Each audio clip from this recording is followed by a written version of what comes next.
superheroes meet high fashion. In conjunction with the Red 5 Network, we're proud to present Comics and Cosmetics. Hey nerdlings, what has long blonde hair, a sassy silver helmet, and wields Mjolnir? No, not that Thor. Jane Foster Thor. Get ready, because right now, we're gonna dive right in.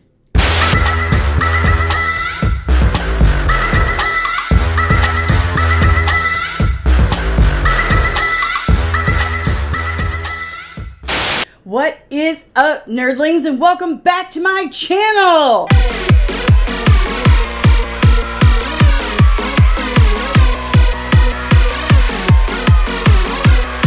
Alright, good job. If you're new, welcome. Make sure to smash that like button, pulverize the subscribe, and summon that bell so you'll be sure to be notified whenever I'm back with one of these magnificent videos. I'm Danny Sanssouci, licensed cosmetologist and registered super nerd, and this is Comics and Cosmetics, where I talk about whatever nerdy topic I've been obsessing about that week while doing my makeup at the same time. While you watch. This week, as I told you, from the future, we're talking about Jane Foster as the Mighty Thor.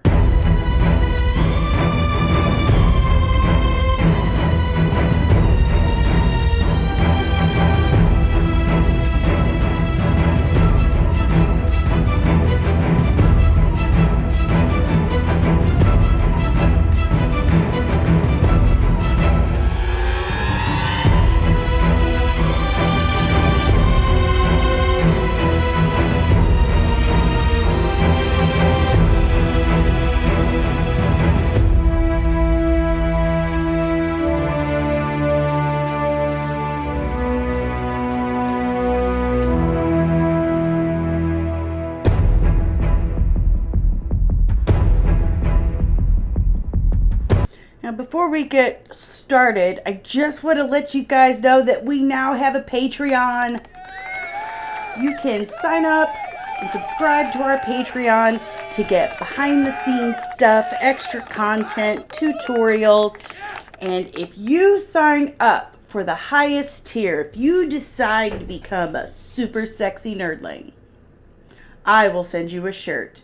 Not just this month, but your second month too. So shirts, yeah. And if you want to be kept up to date on everything we're going to be doing here at Comics and Cosmetics, make sure you follow us on the Twitter box. Jane Foster was originally created as a love interest for Thor in 1962 by Larry Lieber and Stan Lee.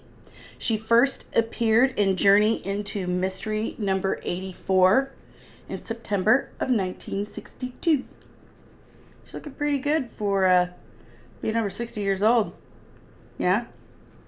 Now, Jane was raised pretty much by her father, a plumber who worked oftentimes multiple jobs to put her through school, sports, and then medical school later. Her mother had died of cancer when she was 9 years old. It's very sad. She met Thor in the original comics when she was a nurse and he was disguised as Donald Blake, his original human host. And of course, Loki being Loki, immediately started screwing with her mind and hypnotizing her and doing whatever he could to, keep Thor unhappy as he had fallen head over heels in love with her. And listen, I broke a couple of nails. Stop judging me, okay? I'm a busy woman. At one point, she even merged with the Lady Sif. Jane was gravely ill, and Sif stole the enchanted rune staff of Comotharn, who was an elder known as the Possessor. Sif used it to infuse her life force into Jane, saving her life. It made Sif disappear, but Jane was alive. And eventually Sif would be reborn later. So it's okay. They usually come back. Death isn't necessarily the end for you in the comics. Let's get started now that we know the basics of Jane Foster. She started off as a nurse. She ended up becoming a medical doctor. In the movies, obviously, in the MCU, she's a physicist. But she's a doctor, and she's Thor's love interest, and she's a super smart and caring person. That's Jane Foster. So during the original Sin story arc in Thor, while Thor was away battling Gorr the God Butcher, Jane got diagnosed with breast cancer, which, had to be especially hard on her knowing that her mother passed away when she was very young from cancer. And at the end of this story arc, the Avengers and Thor are confronting Nick Fury on the moon about the role he played in the death of Uratu the Watcher. As they're battling him, Nick Fury leans over and whispers to Thor one phrase that immediately makes Thor drop his hammer and be deemed unworthy. He whispers to him, "Gorr was right." See, Gorr believed gods shouldn't exist because they're not helping people. Gorr was very devout in the past, but when his family was killed after he prayed and prayed and prayed to the gods for help and nobody helped him, he just went off the deep end. Got the Necro sword, started just slaying gods left and right because he didn't believe they should exist anymore. So when Fury, someone who had been a very close confidant, an ally to Thor, whispers in his ear that Gorr was right, that sowed the seeds of self-doubt. And Thor was like, well, if Nick Fury thinks that, maybe it's true. And that's why Mjolnir was no longer. So that meant wherever Thor dropped it, Mjolnir would remain until whoever was worthy would come and retrieve it. So that means Mjolnir was still stuck on the moon. Meanwhile, Jane is in Asgard receiving treatment for her cancer. But she's refusing magical treatments because her experience with magic up until this point was not so great. Between Loki messing with her mind and everything, she wasn't exactly a fan. But I don't know, man. If I was dying from cancer, I'd be like, bring it on. Whatever you got, I'm cool with it. Just make this go away. Thank you. But I guess for the story's sake, it made sense. She starts feeling and hearing in her mind Mjolnir calling to her. And at first she's able to kind of push it away and resist it, but eventually she can't take it anymore and has Heimdall transport her to Mjolnir's location, which was the moon. And as soon as she grabs the handle and lifts it up, she is transformed into her goddess of thunder Asgardian form. She no longer felt sick and weak. Her physique was healthy and strong, and let's face it, just jacked.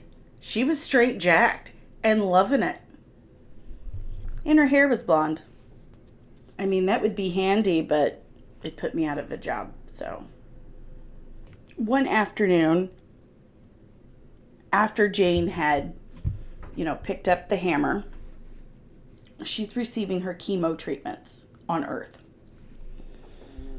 And, they got the TV on, and it's a weather segment. And it's from the Roxxon weather station above the Earth. Well, all of a sudden, debris starts crashing into the weather station, and it starts falling out of orbit. Well, Jane sees this, and she calls for Mjolnir. She sneaks out the back, she rips out her IV, sneaks out the back, gets Mjolnir, and flies up there to help. And we discover that what the debris was super disturbing. The debris was the dead bodies of thousands of light elves. Oh. And written on their chests, it said, "Now begins the War of the Realms." Well, you see, Thor had asked Jane to sit on the Council of Worlds as the representative for Midgard. So she was basically the senator of Earth. And she and Volstagg, the senator for Asgardia, the city of Asgard, they go to the Council of Worlds and plead for them to intercede. Clearly Malekith, the accursed, was attacking the Light Elves and trying to conquer their world, Elfgard. Well, the Council of Worlds is like, I mean, what evidence do you have? And she and Volstagg are like, all these dead elf bodies? Well, we don't really know it's the Dark Elves, do we? Like, for real, politics suck everywhere, even in fictional lands. Well, Malekith had made a deal with Dario Agger, the CEO of the Roxxon Corp, Amarin. And the deal was he gives him the skull of Laufey to bring him back to life and help him, therefore conquer all these other realms. Then the Roxxon Corp could drill for oil and resources from the realms that they conquer. No, human corporations wouldn't do that. He formed his own Dark Council, and we see Laufey and Enchantress and Loki. At this time, everyone knew there was a female Thor. Jane took the name Thor as an homage to her love. And, everyone was like, oh, there's a female Thor. Okay, that's different. But nobody knew who she was, really. She guarded her identity quite closely. And she was, hung out with the Avengers, helped them. Even Tony Stark kept asking her out. But then on Asgard, you had a few people who weren't too happy about it. And that included Odin. They called her thief, liar, impersonator. They weren't too happy about it. Not a lot of them. And Odin was getting kind of crotchety in his old age and just becoming more of a domineering dictator. He even threw his wife in prison when she questioned him, like, hey, what are you doing, bro? This isn't good. This isn't you. He's like, shut up, woman. Put her in the Asgardian brig. I'm like, you're going on trial, woman. You don't question the All-Father. So despite the fact that a lot of Asgard and Odin is calling her pretender and thief, she's still doing what she can to help the Asgardians and all the realms, really. Now, these days, Thor was feeling mighty, all right, the original Thor, but he's feeling mighty sorry for himself. And he was determined to find out who this new female Thor was. So he compiled this list of suspects, Sif being one of them. And on this list was also Jane. However, he goes and sees her. She's talking about how the Council of Worlds is bullshit. And he notices how very, very weak she is. She's so weak from the cancer. And no one can really understand why she's not getting better at all. Like, it just keeps steady getting worse. She knows, not only as a doctor, but with her experience with magic and Thor, she knows that every time she picks up Mjolnir and transforms into the Mighty Thor, it purges all the chemo and medications from her system. It doesn't purge the cancer because cancer isn't necessarily a disease on its own. It's a mutation of your own cells. So the hammer isn't necessarily recognizing that, she's got cancer and that chemo in her body is supposed to eradicate it. It's seeing the chemo and the medications as poison, and it's trying to get rid of it. So that's why she just kept getting worse, because every time she picked that hammer up, it would just completely undo all the work that the chemo had done, was trying to do. So the original Thor goes and sees Jane, and God, she's so weak and frail. There's no way she could be Thor. So he scratches her name off that list. Eventually, he does find out that she's the female Thor. And at first, he's big mad about it. He's like, hey, lady, give me my hammer back. And she's like, you don't understand. I can't. And he, breaks down and tells her, he has a breakthrough moment and tells her what Nick Fury said to him that made him lose the hammer. And then he realizes that he really is not worthy right now. She is. So he gives her his blessing to continue on, but also tells her, and you know what? You can totally use my name. I mean, you have the power of Thor. That name has its own power. So you go as Thor, and I will call myself Odin's son. He just, I guess, pulled a Halston and decided he's just going to go by his last name. So, as I said, even Odin was mad. And he wanted Mjolnir back. So, the realm was already getting kind of sick of Odin's crap. He was becoming quite dictatory.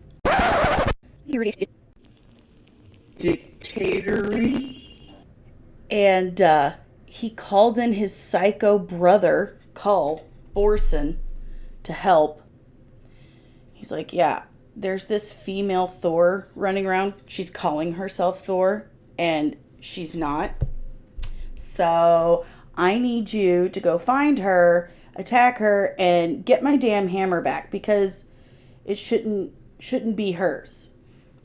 Which is weird to me because Odin is the one who put the enchantment on Mjolnir that said, "Whomsoever wieldeth this hammer, if he be worthy, shall wield the power of Thor."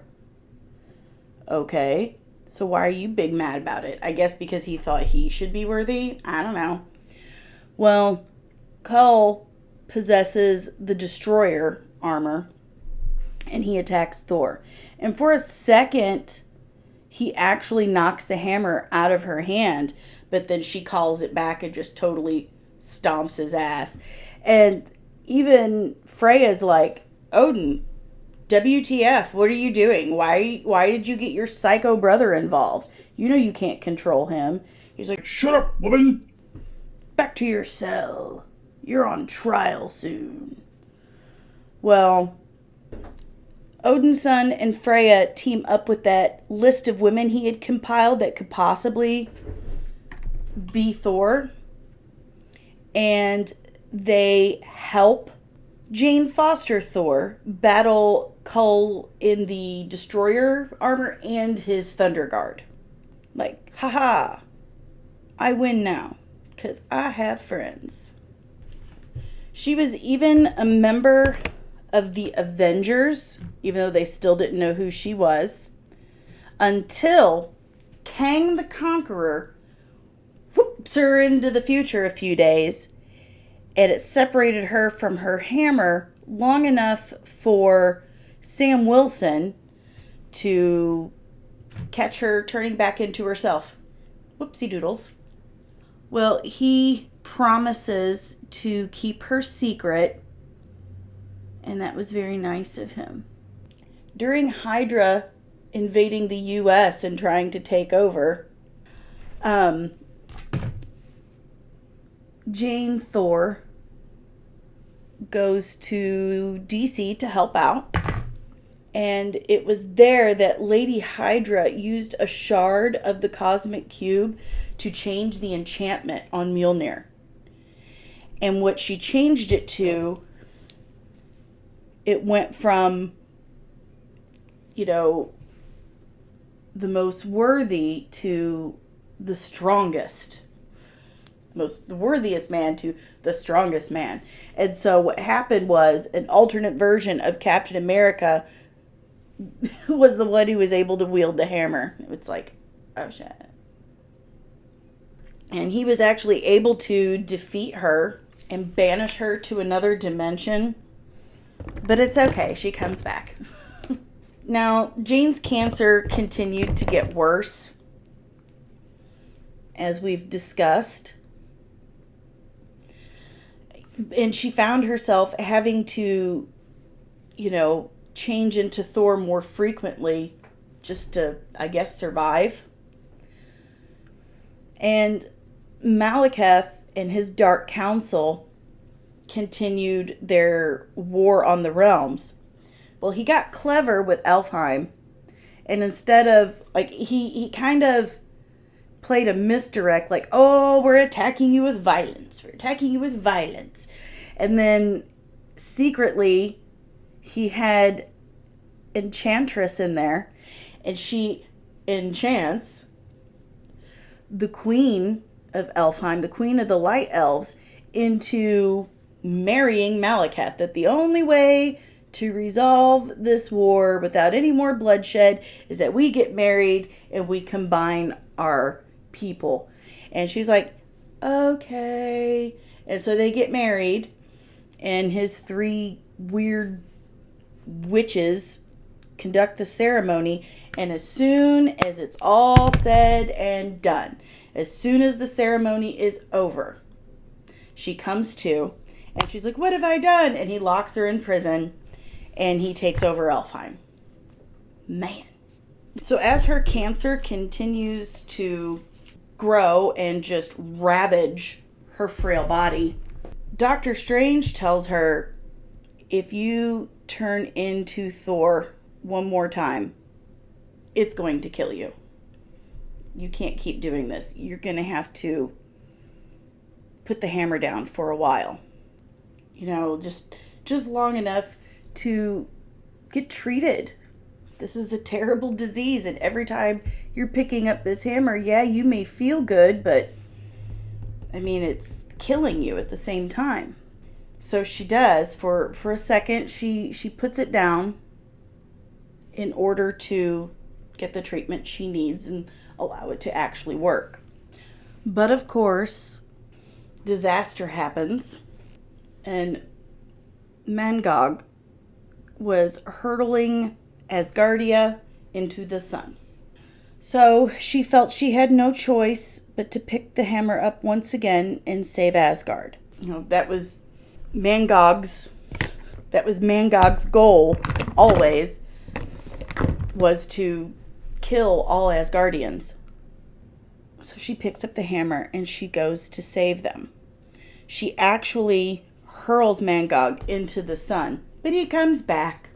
So when she realizes that she's not going to be able to keep Mangog in the sun unless he's like anchored there, she has one choice left in her mind. She gets the chains that are meant to hold and bind Fenris, and she binds Mangog with the chains and then ties the other end of it to Mjolnir. And then she hurls Mjolnir into the sun, taking Mangog with it. Now, as the magic of Mjolnir leaves her body, she kisses Odin's son as she transforms back into her cancer-riddled human body. And as Doctor Strange warned her, Thor, refusing to accept her death, flees with her body to the moon where the people of Asgard had retreated to. He starts demanding that the god Tempest, who is actually the god, captured inside Mjolnir, he starts demanding his presence to revive Jane. Even Odin, Freya, and the other Asgardians who had come to love her as one of their own, they started joining Odinson's effort to revive her. While this was going on, Jane's soul was standing hesitantly at the gates of Valhalla. Well, with all the Asgardians and Odin and Odinson and Freya all concentrating on getting Tempest to revive her, it works, and she is revived. Now she's revived, not cured of her cancer, so she decides to take this time to put down the hammer and go back to Earth and focus on getting well. So Thor becomes Thor again. Jane gets better from her cancer. And then later, she becomes infused with the spirit of Brunhilde. And she becomes Valkyrie. She gets transformed into an Asgardian form. So she's got superhuman strength. And she could do all kinds of special things like fly and stuff. So now she's Valkyrie. She's a superhero in her own right. Well, nerdlings, that's all I have for you today on the Mighty Thor, Jane Foster Thor. My Jane Foster look. My Jane Foster Thor look. Don't forget, guys, hit the like button, hit the subscribe, and ring the bell. Double check and make sure you're still subscribed because sometimes that happens. You can find us on all the socials. Just search Comics and Cosmetics and you will find me there. You can also buy merch. We got some cool stuff. You should really check it out. And check out our Patreon because we've got 3 different tiers you can join, and those come with all kinds of goodies. Behind the scenes, tutorials, and merch. So check that out, okay? Again, nerdlings, thanks for stopping in. I hope you have a wizard weekend, and I'll see you in the next one. Bye.